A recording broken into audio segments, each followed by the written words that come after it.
nko ku muhinzi hari amakuru yibanze nyirizina y'ako gace aba arimo, ariko noneho ku ikubitiro we nyirizina ku butaka agiye gukorera icyo gihingwa cyangwa icyo gikorwa, ni ngombwa ngo amenye amakuru. Ese niba afite hegitari 5, ese za hegitari 5 zose ziteye neza, nta harumbutse, ese niba hanera harimo iki muri bwa butaka bitewe n'icyo azahingaho.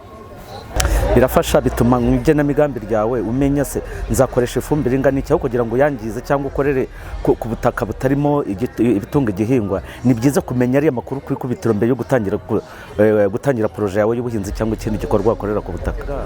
Serivisi ijyanye no gupima ubutaka n'amazi iba muri lab ku cyicaro gikuru hari Rubona, niho dukorera.